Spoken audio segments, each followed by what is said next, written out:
വിശുദ്ധ മത്തായിയുടെ സുവിശേഷം 2-ാം അധ്യായം 12-ാം തിരുവചനം. ഹെറോദോസിന്റെ അടുത്തേക്ക് മടങ്ങിപ്പോകരുതെന്ന് സ്വപ്നത്തിൽ മുന്നറിയിപ്പ് ലഭിച്ചതനുസരിച്ച് അവർ മറ്റൊരു വഴിയെ സ്വദേശത്തേക്ക് പോയി. യേശുവിനെ കണ്ടെത്തിയ ശേഷം തൻ്റെ ജീവിതത്തിലെ അമൂല്യമായ പൊന്നും മീറയും കുന്തിരിക്കവും തൻ്റെ രാജാവായ കർത്താവായ യേശുക്രിസ്തുവിൻ്റെ മുൻപിൽ കാണിക്ക വെച്ച് അവർ മറ്റൊരു വഴിയെ തിരിച്ചുപോയ ഭാഗമാണ് തിരുവചനത്തിൽ പ്രതിപാദിക്കുന്നത്. തങ്ങൾക്ക് വിലപ്പെട്ടതെല്ലാം സമർപ്പിച്ചപ്പോൾ അതിലൂടെ അവർ നേടിയത് കർത്താവായ യേശുവിനെ തന്നെയായിരുന്നു.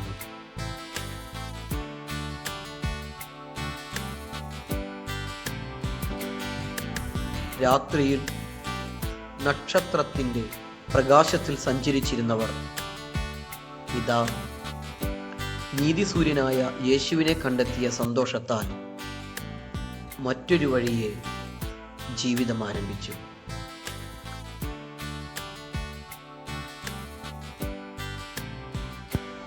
നമ്മളെല്ലാവരും ജീവിതത്തിൽ ഈശോയെ കണ്ടുമുട്ടിയവരാണ്.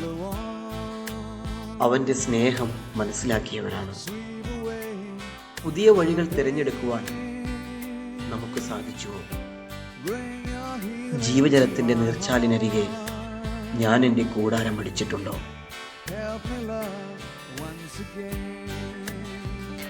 പുതിയ വഴികൾ തിരഞ്ഞെടുത്തോ എന്ന് നമുക്കെങ്ങനെ തിരിച്ചറിയാം?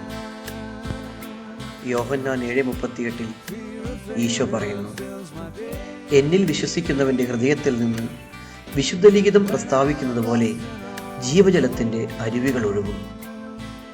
എൻ്റെ ഹൃദയത്തിൽ നിന്ന് യേശു പറയുന്ന ഈ ജീവജലത്തിൻ്റെ അരുവികൾ ഒഴുകാറുണ്ടോ?